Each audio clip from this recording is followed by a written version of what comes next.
Okay people, if you like recipes that are low effort, high reward, I think dump and bake casseroles might be right up your alley. In today's video, I have rounded up 5 of my favorite dump and bake casserole recipes from my blog that I think you really should try. They are all so flippin' delicious, really easy to make with only around 10 minutes of prep time or so.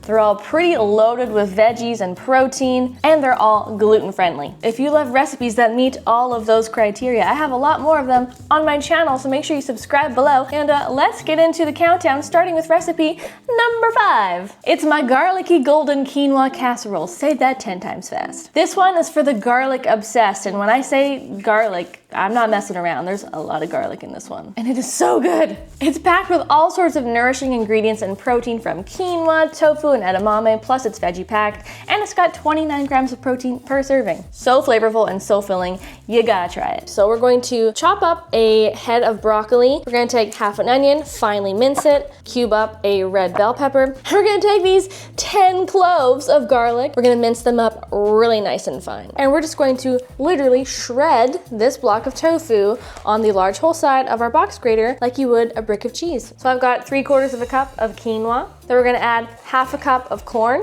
2 cups of shelled edamame, our chopped broccoli, our 86 cloves of garlic, 1/3 of a cup of hemp seeds, then our bell pepper, onion, and our shredded tofu. Then for seasonings, we have 1/4 cup of nutritional yeast, some salt and pepper, and 3/4 of a teaspoon of turmeric. And then for some extra flavor and savoriness, we're adding 2 tablespoons of soy sauce, 3 cups of veggie broth. Now we're gonna bake it all up for approximately 40 minutes at 375 Fahrenheit.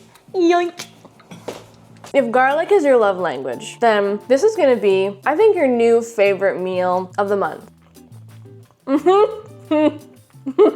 Moving on to recipe number 4 in my countdown, it's my totally vegan chicken fajita dump and bake casserole. Oh yeah, I put fajitas in a casserole. Why? Because I gotta. No, actually, it's because I love fajitas so much that I wanted to put them into a lazy recipe for nights when I only want to spend 10 minutes or less on dinner. Super pantry item friendly, packed with veggies. It's so good. And it's got over 30 grams of protein per serving. It's a family favorite and you guys gotta try it. So you're gonna need some essential fajita things like bell peppers. We're gonna be using red and green, but you can use whatever bell peppers you like. An onion, some black beans, canned, already cooked, a jar of salsa, some spices, quinoa, and veggie broth. And I bet you have most of these ingredients already, so you could literally go make this right now. Let's get right into it. First step is to put your soy curls into a large heat-safe bowl, and we are just going to pour some boiling hot water right over top of them.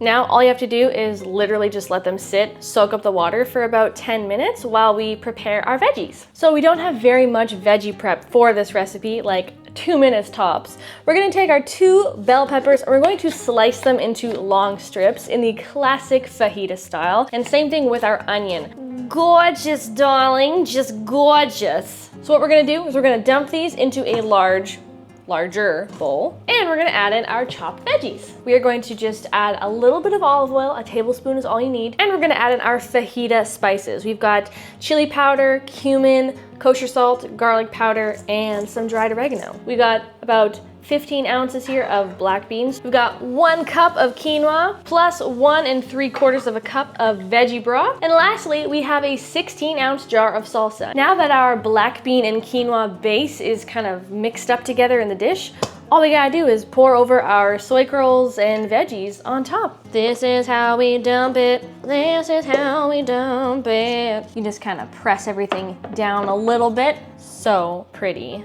Oh. And then bake for 40 minutes at 400 degrees Fahrenheit. Oh, you guys, this looks so good. I topped mine with some plant-based sour cream, some green onions, a little squeeze of lime juice, you know, as you do with fajitas. This is amazing, you guys. This literally tastes like I'm eating a fajita. You're welcome.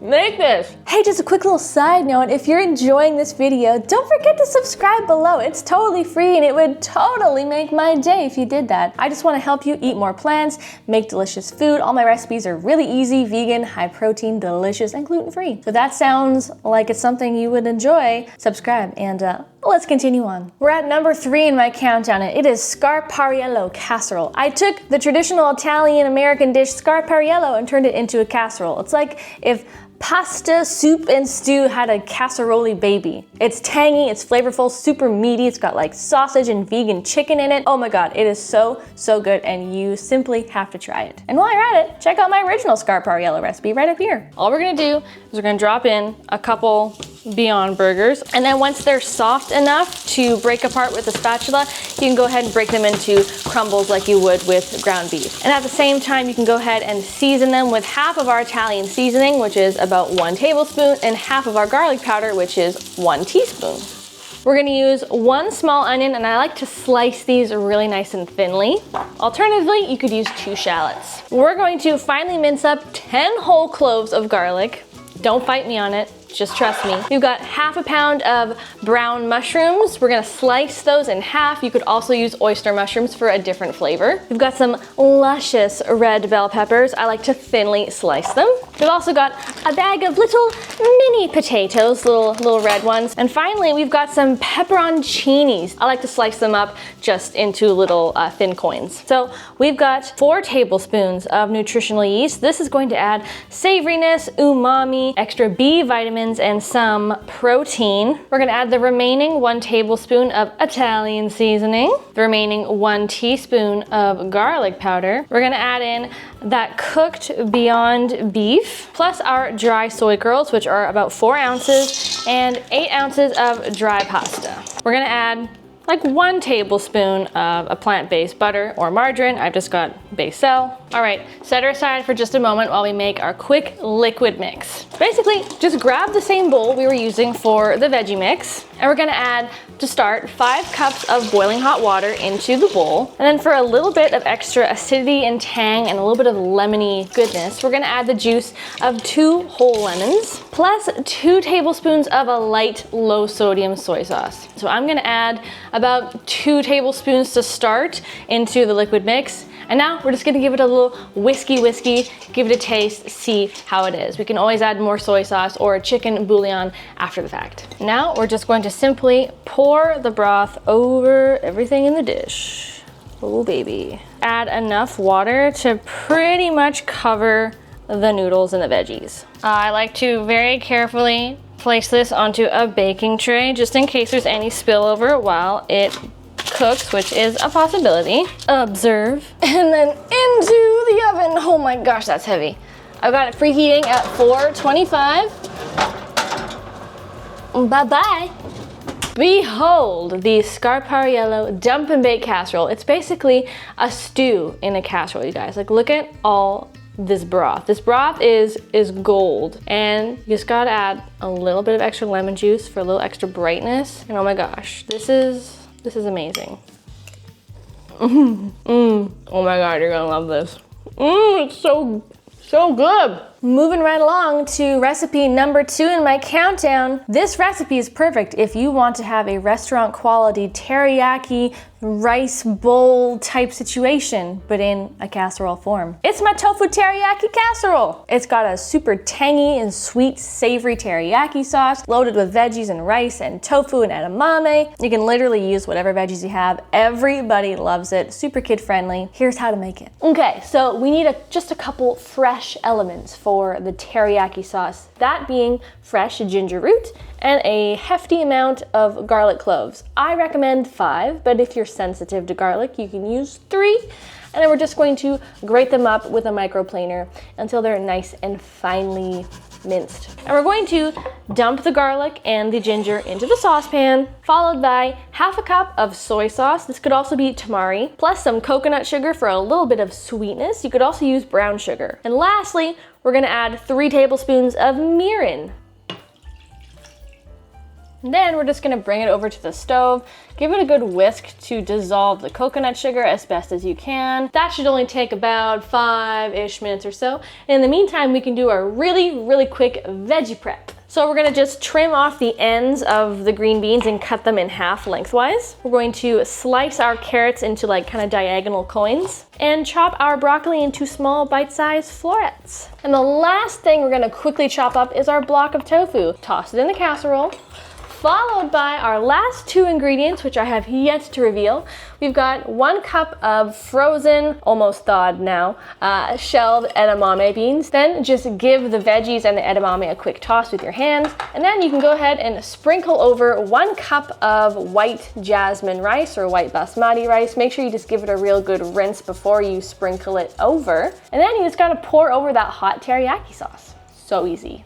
Now all we have to do is put some foil on top and then pop her in the oven to bake for 45 minutes at 375 degrees Fahrenheit. Yoink. Smells so good. Oh, you guys, this is insanely delicious. This is so easy. Sweet, tangy, garlicky, gingery. That teriyaki sauce just coats everything, and the rice is sticky and tender and soft, and the tofu is cooked to perfection. This is just so good.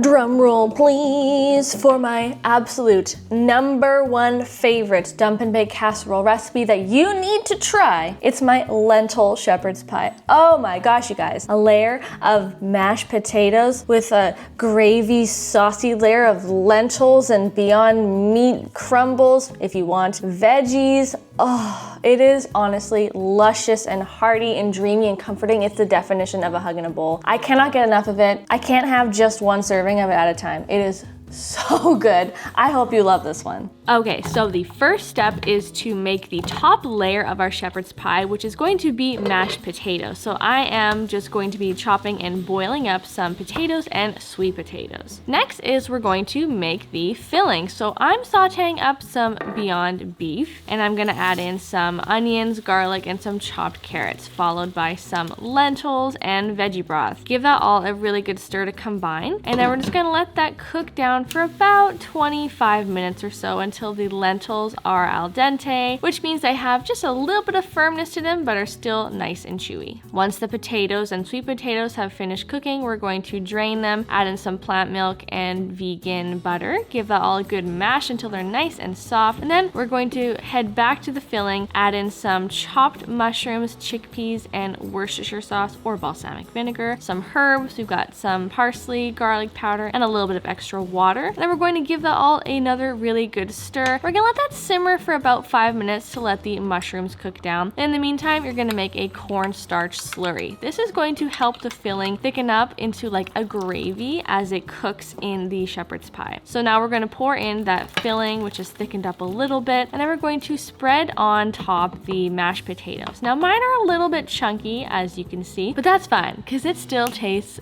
delicious. Pop the whole casserole in the oven for about 20 to 30 minutes or so until the potatoes are nice and golden on top, the filling has gotten nice and bubbly, and it looks thick and delicious, and that's it. Serve it up, top it with some fresh parsley, and you have a totally cozy, comforting meal. It is so savory. It is so delicious. It's like a hug in a bowl, you guys. I've got a few more compilation style videos that have gone up on the channel recently, like my top tofu recipes, top breakfasts, and just my all-time favorite vegan recipes that I think you need to try. There's a couple of them right here you can check out. Don't forget to subscribe below, you guys, if you're looking for more planty, delicious inspiration in your life. Like this video if you loved it. Thank you so much for watching, and I will see ya in another video real soon. Ta-ta!